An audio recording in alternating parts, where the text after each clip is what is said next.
오늘 하나님께서 우리에게 주시는 창세기 39장 1절에서 5절까지의 말씀을 한 목소리로 함께 봉독하시겠습니다. 요셉이 이끌려 애굽에 내려가매 바로의 신하 친위대장 애굽 사람 보디발이 그를 그리로 데려간 이스마엘 사람의 손에서 요셉을 사니라. 여호와께서 요셉과 함께 하심으로 그가 형통한 자가 되어 그의 주인 애굽 사람의 집에 있으니 그의 주인이 여호와께서 그와 함께 하심을 보며 또 여호와께서 그의 범사에 형통하게 하심을 보았더라.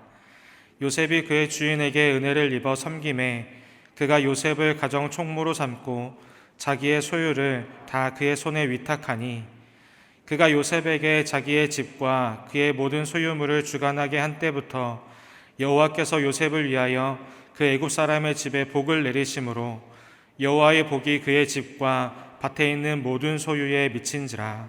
아멘. 오늘 본문에 나오는 이 요셉은 17살이 될 때까지 유복한 가정에서 또 많은 사랑을 받으며 자랐습니다. 그런데 고등학교 2학년 나이에 순식간에 이 바닥으로 떨어지는 그런 경험을 했습니다. 서서히 그렇게 된 것도 아니고 하루아침에 그렇게 된 것입니다. 그것도 친한 형들의 배반으로 말미암아 요셉은 노예로 팔려서 먼 애굽까지 가게 됩니다. 이 성경은 간단하게 말하지만 이 가나안 땅에서 애굽까지 이 남서쪽으로 480km, 서울에서 부산까지 가는 긴 그런 먼 길입니다. 지름길로 걸어가도 최소한 한 달 정도는 가야 합니다. 왜냐하면 그 가는 길이 대부분이 광야, 사막길입니다. 이 뜨거운 태양이 내려지는 그런 광야길에 이미 짐을 가득 실은 낙타 뒤로 요셉은 손에 밧줄이 겹겹씩 묶인 채로 최소한의 물과 음식만 먹으면서 끌려갑니다. 한 번도 이런 험악한 대우를 받아본 적이 없는 이제 고등학교 2학년 나이의 어린 요셉이 얼마나 힘들었을까 한번 여러분들 상상해 보시기를 바랍니다. 이 두 번째 충격은 한 달을 이동해서 애굽에 도착하고 난 다음이었을 것입니다. 그 당시 애굽은 세계 최고의 대제국 문명국가입니다. 풍요로운 나일강을 끼고 하늘을 찌르듯이 솟아있는 이 피라미드와 웅대한 신전들, 엄청난 규모의 건물들과 세계 각처의 사람들로 모여든 이 도시에 들어서면서 촌사람 요셉은 생전 처음 보는 제국의 규모에 기가 질렸을 것입니다. 세상에 이런 세상이 다 있다니 마치 별천지에 온 것 같은 충격이었을 것입니다. 그때부터 이 요셉은 기가 팍 죽었을 것입니다. 이런 엄청난 대제국에서 나는 이제 아무것도 아닌 노예에 불과하구나. 여러분, 그 당시에 노예는 미래가 없습니다. 평생 노동에 시달리다가 죽는 것입니다. 요셉도 그것을 잘 알고 있기 때문에 자기에게 일어난 현실을 도저히 믿을 수가 없었습니다. 아마 끌려오면서 요셉은 계속 생각했을 것입니다. 도대체 왜 나에게 이런 일이 생겼을까? 그런데 해답이 없습니다. 어떨 때는 고난의 해답이 우리에게 없습니다. 오직 하나님께만 있습니다. 그런데 이 해답을 아는 유일한 분인 하나님께서 야속하게도 침묵하고 계십니다. 이 노예로 끌려가는 요셉에게, 그것도 애굽의 웅대함에 기가 팍 죽어있는 요셉에게 미래를 아시고 큰 계획을 다 알고 계신 하나님께서, 사실 하나님은 요셉의 그 모든 것을 미래까지 다 아십니다. 그런 하나님께서 좀 한마디 위로의 말을 해 주셨으면 얼마나 좋았겠습니까? 요셉아, 걱정하지 마라. 이게 다 훗날 내가 총리 대신이 될 각본이니라. 10년만 꾹 참고 버텨라. 아마 그랬다면 요셉이 용기 백배 해가지고 힘든 시련의 시간들을 얼마나 씩씩하게 잘 견뎠겠습니까? 그런데 이 모든 것을 아시는 하나님께서는 이 억울한 상황에 대한 설명 한마디 안 해주시고 그저 침묵하십니다. 이 요셉에게 희망의 미래를 설명해 주지도 않으셨습니다. 여러분, 우리도 가끔 보면은 요셉처럼 믿을 수 없이 이 바닥으로 추락하는 경험을 하는 때가 있습니다. 이때 상황을 더 힘들게 하는 것은 그분의 침묵입니다. 하나님의 침묵. 고난은 변장된 축복이라고 하는데 아무리 기도하고 부르짖어도 하나님이 상황을 설명해 주질 않습니다. 그러나 마음의 평안은 믿음으로 오는 것이지 설명으로 오지 않습니다. 진짜 믿음은 이해할 수 없는 억울한 상황에서 빛을 발합니다. 여러분, 믿음이라고 하는 것은 하나님께 대한 철저한 신뢰입니다. 여러분, 무엇을 신뢰하는 것입니까? 하나님께서 이 고난에서 나를 만드시고 있다는 것을 믿는 겁니다. 하나님께서 이스라엘 백성들을 광야를 통과하게 하실 때는 거기에는 이유가 있습니다. 신명기 8장 2절의 말씀에 보면은 내 하나님 여호와께서 이 40년 동안에 내게 광야길을 걷게 하신 것을 기억하라. 이는 너를 낮추시며 너를 시험하사 내 마음이 어떠한지 그 명령을 지키는지 지키지 않는지 알려 하심이라. 여러분, 인생에 중요한 그 원칙 하나가 있는데 그것은 결코 광야가 아니면 우리는 낮아지지 않는다는 것입니다. 여러분, 겸손은 절대 학교에서 배우는 것이 아닙니다. 겸손은 광야에서 배우는 것입니다. 꿈의 사람 요셉은 단순히 꿈꾸는 사람이 아니라 이제 그 꿈을 감당할 그릇으로 준비되어야만 했습니다. 요셉은 맑고 그리고 정직한 심령의 소년이었지만은 여러분, 그것만 가지고 맑고 정직한 그 마음 가지고는 안 됩니다. 큰 지도자가 되려면 이런 과정을 겪어야 했기 때문에 하나님께서 그런 고난을 허락하신 것입니다. 이제 겸손하고 진중하고 인내심 강하고 남을 배려할 수 있는 사람으로 준비되어야 했기 때문에 하나님께서 이런 과정을 통과하게 하시는 것입니다. 요셉의 꿈은 자신만을 위한 것이 아닙니다. 열방을 위한 것이고 그는 수많은 사람들의 인생을 경영하게 될 큰 사람입니다. 그래서 하나님께서는 요셉을 광야 학교에 밀어 넣으신 것입니다. 거기서 요셉의 몸과 마음은 사정없이 핥히고 부서집니다. 너무 못된 사람들을 많이 만납니다. 이리 치이고 저리 치이고 억울한 욕먹고 외롭고 힘든 일이 다반사였습니다. 그런데 그 가운데서 요셉의 인격이 점금같이 빚어져 가고 있다고 하는 것입니다. 모난 인간은 이런 어려움과 고난을 통해서 정금으로 빚어지는 것입니다. 마치 욥처럼 욥기 23장 10절의 말씀 보니까 오직 내가 가는 길을 그가 아시나니 그가 나를 단련하신 후에는 내가 순금이 되어 나오리라. 그렇습니다. 이 고난의 끝에서 우리는 반드시 하나님께서 예비해 놓으신 복이 기다리고 있다는 것을 믿어야만 합니다. 이 상황을 겪고 있는 요셉은 모르고 있지만 수천 년 뒤의 성경 말씀으로 이 이야기를 읽고 있는 우리는 이 결론이 얼마나 큰 복인지를 우리는 너무나 잘 압니다. 요셉은 지금 전혀 애굽의 웅대함에 그런 기죽을 필요가 없었습니다. 하나님께서 큰 곧 애굽을 다스리는 자로 요셉을 올리실 것이기 때문입니다. 그런 의미에서 우리도 세상에 기죽지 말아야 합니다. 하나님 언젠가는 여러모로 하여금 여러분들을 통해서 세상을 기죽일 것입니다. 말씀의 시각을 갖고 있는 우리가 타임머신을 타고 그 시대로 돌아갈 수 있다면 아마 요셉 곁에서 우리가 이렇게 응원하겠죠? 힘을 내요 요셉. 전반전은 힘들었지만 후반전의 승자는 요셉 당신입니다. 당신은 반드시 역전하게 되어 있습니다. 하나님이 그렇게 예비하셨습니다. 화이팅! 아마 곁에서 이렇게 응원하지 않겠습니까? 아마도 지금 하늘 보좌에서 저와 여러분을 보시는 하나님과 천군 천사들과 믿음의 선진들이 우리를 그렇게 응원하고 있습니다. 이것을 믿으시기 바랍니다.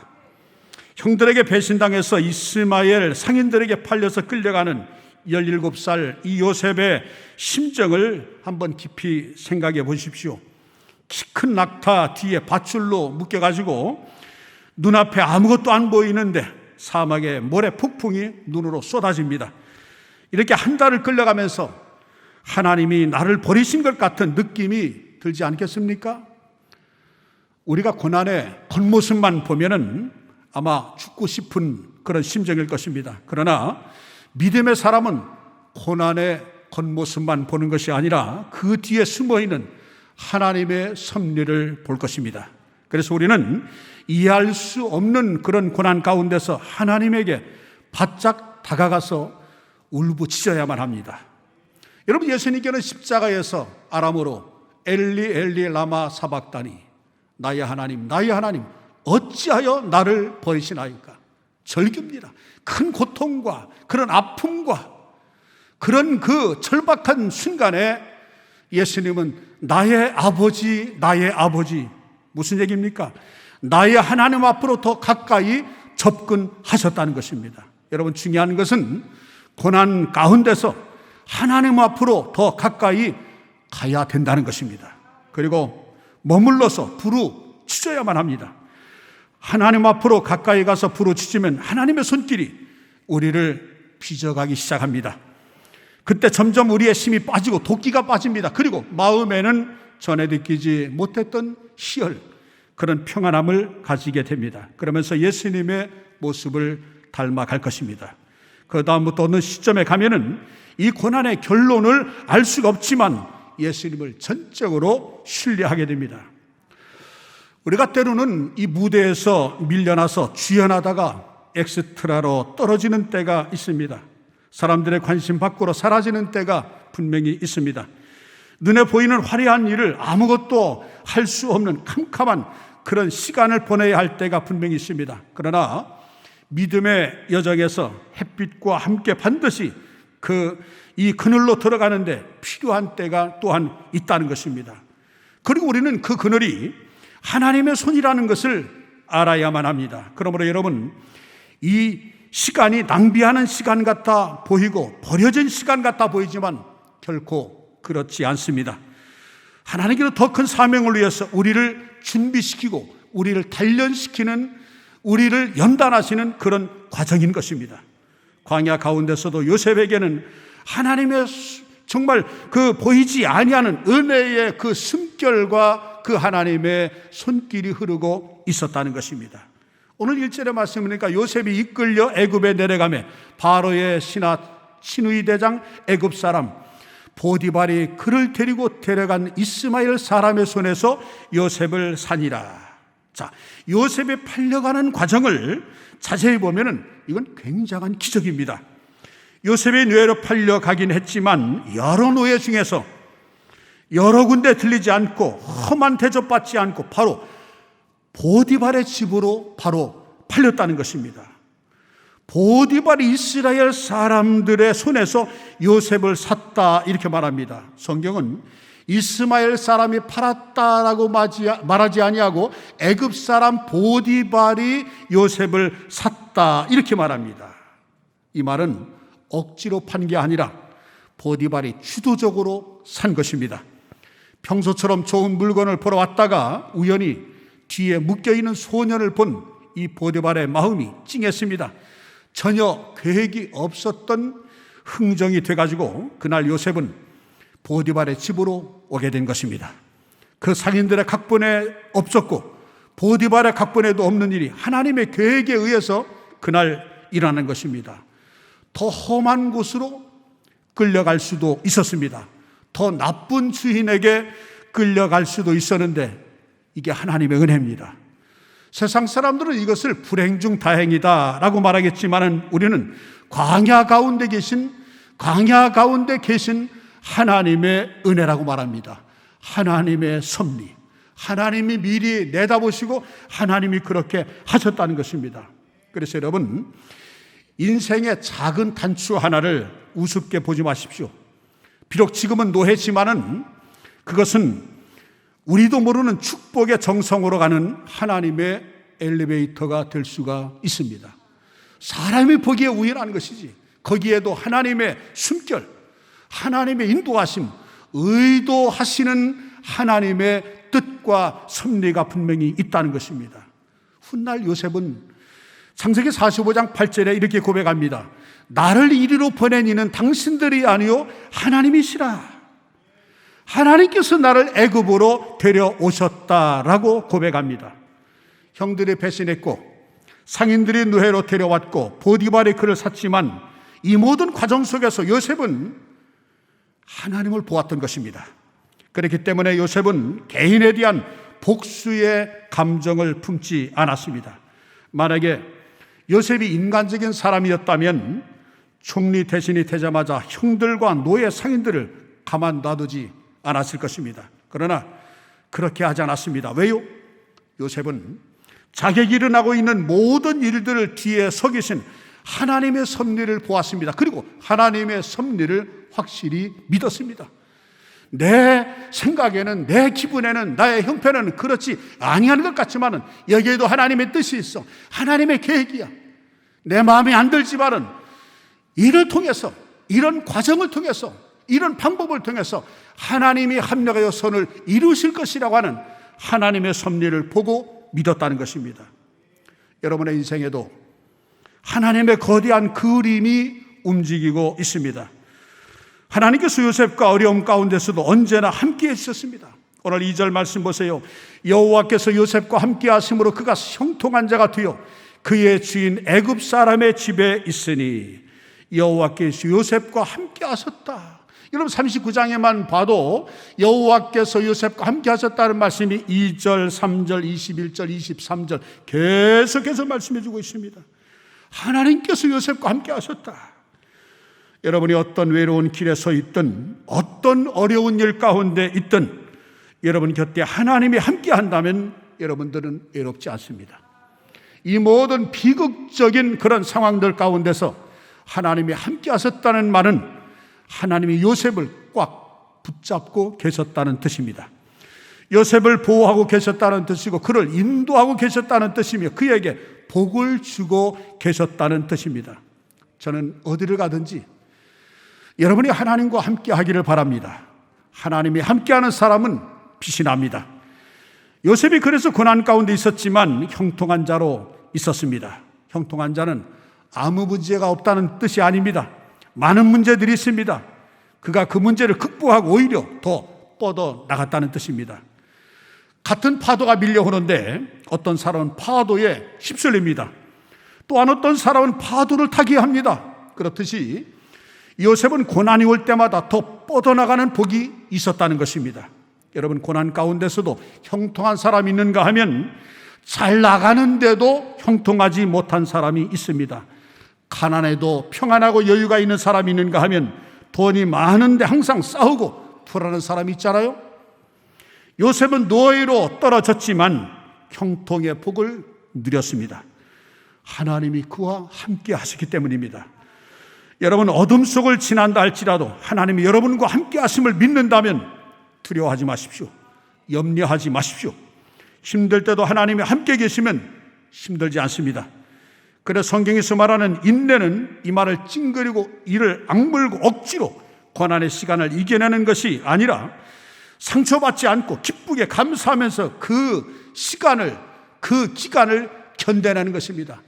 기쁨으로 기대를 가지면서 나아가는 것입니다. 그래서 야고보서 1장 2절에 말씀하니까 형제들아 너희가 여러 가지 고난을 당하거든 시험을 당하든 온전히 기쁘게 여기라 라고 말씀하십니다. 왜냐하면 우리는 그 시간 안에 숨겨져 있는 승리의 미래를 보고 있기 때문이고 고난을 통해서 우리에게 놀라운 복을 하나님이 주시는 그런 계획이 있기 때문에 그 계획을 믿기 때문에 환난을 통해서 하나님 우리를 만들어 가시고 정금 갖게 하시고 더 놀라운 복을 주시기 때문에 우리는 고난과 아픔과 시련 앞에 오히려 기뻐하고 감사하는 것입니다. 하나님께서 요셉과 함께 하셨다는 말은 다른 각도로 뒤집어 보면은 요셉이 하나님과 함께 했다는 말이기도 합니다. 요셉은 그 험한 일을 겪으면서도 한 번도 하나님을 잊은 적이 없습니다. 그는 절대 하나님의 손을 놓지 않았습니다. 그래서 요셉은 어려운 일이 생길수록 힘든 게 아니라 믿음이 더 강해졌습니다. 마귀는 고난을 통해서 우리를 하나님으로부터 떼어 놓으려고 하는데 믿음의 사람은 더욱더 하나님을 가까이 갑니다. 그러면 여러분들은 요셉처럼 사십시오. 어려울수록 하나님께 더 가까이 가십시오. 이해가 안 되고 억울하고 힘든 시간을 지날 때, 그럴 때 더 기도하십시오. 절박한 상황입니까? 이것은 절박하게 더 기도하라는 것입니다. 고민할 시간에 더 기도하시고, 슬퍼할 시간에 말씀을 가까이 하십시오. 칠흑 같은 어둠 속에서 오히려 감사하며 찬양하며 기도할 때 옥문이 열리고 기적이 일어났던 사도 바울의 그 역사와 하나님이 함께 하시는 능력을 반드시 경험하게 되어질 것입니다. 요셉은 노예 생활 가운데서 은혜를 누립니다. 하나님이 함께하는 사람은 어떨 때는 고난에서 아예 뽑아주기도 하지만 어떨 때는 그냥 고난 가운데 하나님이 함께 들어오십니다. 그래서 그를 준비시킵니다. 보디발의 집은 하나님의 사람 요셉을 준비시키고 재충전시키는 하나님의 보급 기지였습니다. 모든 것은 하나님과 함께하는 사람을 중심으로 움직입니다. 하나님의 역사는 이 시대의 요셉을 보고 있습니다. 그러므로 이 세상을 살아갈 때 두려워하지 마십시오. 하나님이 세상을 우리 하나님의 자녀 중심으로 움직이실 것입니다. 고난 자체가 없어지진 않지만 우리는 고난 가운데 하나님이 주시는 신비한 은혜를 우리는 누리게 되어질 것입니다. 시편 84편 5절과 6절의 말씀 보니까 주께 힘을 얻고 그 마음에 시온에 데려가 있는 자는 복이 있나이다. 그들이 눈물 골짜기로 지날 때에 그곳에 많은 샘이 있을 것이며 이른 비가 복을 채워주나이다. 할렐루야. 다 같이 눈물 골짜기로 지나가는데 여러분한테는 샘이 터집니다. 이 샘은 오아시스입니다. 다 같이 불경기인데 하나님의 사람에게는 죽을만 하면 오아시스가 터지는 것입니다. 그리고 살아나는 것입니다. 요셉의 그렇고 그리고 하나님의 사람 저와 여러분도 그럴 것입니다. 오늘 3절의 말씀에 보면은 그의 주인이 여호와께서 그와 함께 하심을 보며 또 여호와께서 그의 범사에 형통하게 하심을 보았더라. 예수 안 믿는 사람이었던 이 요셉의 주인 보디발이 요셉을 보고 하나님이 요셉과 함께 하심을 봤다고 했습니다. 요셉의 일거수일투족을 계속 지켜본 보디발이 요셉을 보면서 진정 하나님의 사람이었다라고 인정한 것입니다. 노예지만 결코 함부로 할 수 없는 당당함이 요셉에게 있었던 것입니다. 겸손하고 조용했지만 일을 시키면 확실하게 했습니다. 험한 일과 힘든 일을 하는데 몸을 아끼지 않고 티를 내지 않습니다. 억울한 일을 당해도 결코 흔들리지 않았습니다. 매사에 정확하게 해결하고 정직하게 지혜롭게 행했습니다. 게다가 성품이 맑아서 어디든지 요셉이 있는 곳에 사람들이 기뻐하고 곁에 있으려고 합니다.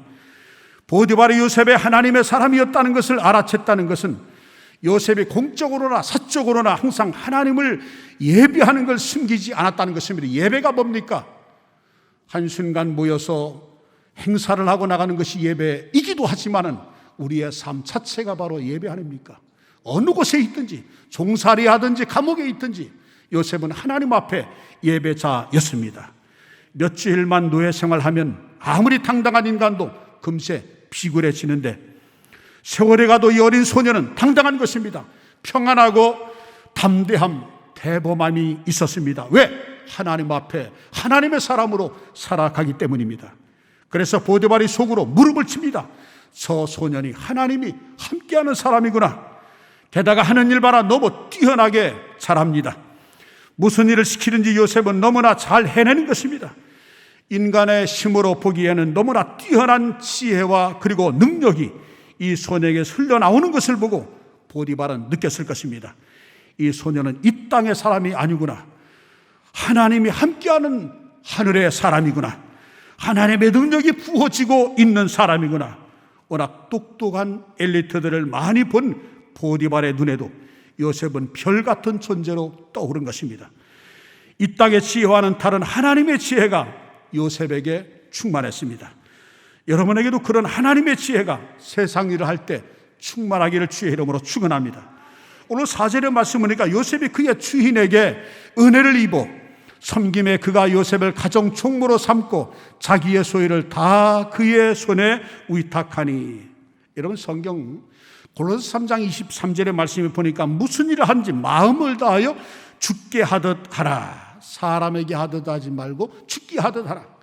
여러분, 세상에서 직장을 살아가면서 무슨 일을 하든지 사람에게 하듯 하지 말고, 그 사람의 종으로서 그 사람의 지배를 받고 있다 할지라도 그 사람 보고 하지 말고, 사람에게 하듯 하지 말고, 정말 주인 섬기듯이, 주님 섬기듯이 죽게 하듯 하시기 바랍니다.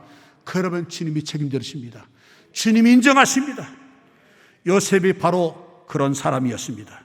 가장 천하고 힘든 일들이 요셉에게 다 맡겨졌을 것입니다. 그가 하나님과 함께하는 사람이었기 때문에 그는 자기에게 떨어진 이 광야를 은혜의 눈으로 해석하고 이 순간에 최선을 다하는 것입니다. 종살이 할 때도, 감옥에 가서도 최선을 다했습니다. 그래서 종살이 할 때도 최선을 다하니까 가정의 모든 집안일을 맡겼고, 감옥에도 최선을 다하니까 감옥에서 열쇠를 맡길 정도로 그는 인정을 받았던 것입니다. 왜? 사람에게 하느냐고 주님 섬기를 했기 때문에 주님이 그렇게 그를 복되게 아름답게 인정해 주신 것입니다. 여러분, 예수 그리스도는 하늘 보좌에 계셨던 하나님의 아들입니다. 그런데 그분이 몫으로 30년을 계셨습니다. 하나님이 주시는 그 과정을 죽게 하듯 하고 성실하게 하셨던 그 예수님의 겸손이 요셉에게도 있었습니다. 그 겸손이 저와 여러분에게도 있기를 바랍니다. 오늘 5절의 말씀을 보니까 그가 요셉에게 자기의 집과 그의 모든 소유물을 주관하게 한 때부터 여호와께서 요셉을 위하여 그 애굽 사람의 집에 복을 내리심으로 여호와의 복이 그의 집과 밭에 있는 모든 소유에 미친지라. 성경은 정확하게 얘기합니다. 언제부터 보디발의 집에 복이 임했다고요? 요셉이 주관하기 시작한 때부터라고 성경은 그 시점을 분명하게 말씀하십니다. 하나님의 사람이 딱 들어가니까 완전히 이전과 달라지는 것입니다. 요셉으로 인해서 보디발의 집이 누리게 되는 복은 장차 요셉을 통해서 애굽 나라 전체가 누리게 될 복을 예언하는 것입니다. 저는 여러분으로 인해서 여러분의 가정과 여러분의 직장이 복받기를 축복합니다. 보디발이 자기 집의 모든 것을 요셉에게 위임했다는 것 하나만으로도 요셉은 노예처럼 최대한의 성공을 거둔 것입니다. 그런데 이것은 장차 하나님이 이제부터 요셉을 통해 하실 일의 그런 예행 연습에 불과합니다. 하나님은 여러분들을 위해 그냥 괜찮은데 머물게 하지 않으시고 최고의 복을 준비하고 계십니다. 나중에는 보디발의 집 정도가 아니라 애굽 살림 전체를 총괄하는 책임이 요셉에게 떨어졌지 않습니까? 하나님께서는 여러분이 노예로 있든 보디발의 집을 관장하든 여러분의 삶의 태도를 보십니다. 하나님과 끊임없이 동행하면서 정직과 성실로 섬기고 있는가? 범사에 감사하고 있는가? 쉬지 않고 기도하고 있는가? 정말 모든 일에 종살이 하든 감옥에 있든 하나님 앞에 성실하게 살아가고 있는가? 지금도 여러분들을 일터전에서 일하고 있는 여러분들을 지금도 불꽃같이 보고 계십니다.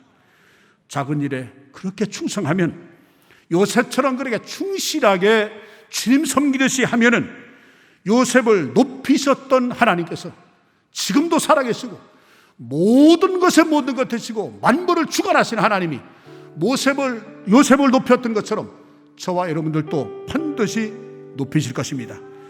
하나님은 실수가 없으십니다. 여러분의 광야는 여러분도 모르고 있는 미래를 위해 여러분을 준비시키는 하나님의 학교입니다. 그러므로 이제 여러분이 해야 될 것은 고난 가운데서도 모든 시선을 하나님 앞에 집중시키는 것입니다. 온 힘을 다해 하나님을 요셉처럼 꼭 붙잡으십시오. 고난의 겉모습이 아니라 그 뒤에 숨어 계시는 하나님에게 시선을 고정시켜야 합니다. 그때 하나님이 여러분 안에서 일하기 시작할 것이고 여러분의 삶은 주의 역사가 될 것입니다. 고난 속에 담겨진 하나님의 은혜를 발견하고 날마다 감사하는 감사 넘치는 게 온 성도들, 오늘 실시간 영상 예배에 참여하는 여러분들 되기를 주의 이름으로 축원합니다. 기도하겠습니다. 주님 은혜 감사합니다. 뜻하지 않은 고난으로 추락한 요셉이었지만 그 고난 가운데 보낸 노예 생활이 위대한 미래를 준비하는 복된 시간이었음을 우리는 압니다. 우리도 이 힘든 현실을 주님의 은혜로 믿음을 가지고 잘 이겨내게 하옵소서. 이 시간 준비한 예배를 주님께 드립니다. 각 자녀들의 마음을 기쁘게 바라주시고 삶의 고난 가운데서 하나님의 은혜를 생생히 경험하게 하시고 형통케 하시는 복을 누리게 하옵소서. 예수님의 이름으로 기도합니다.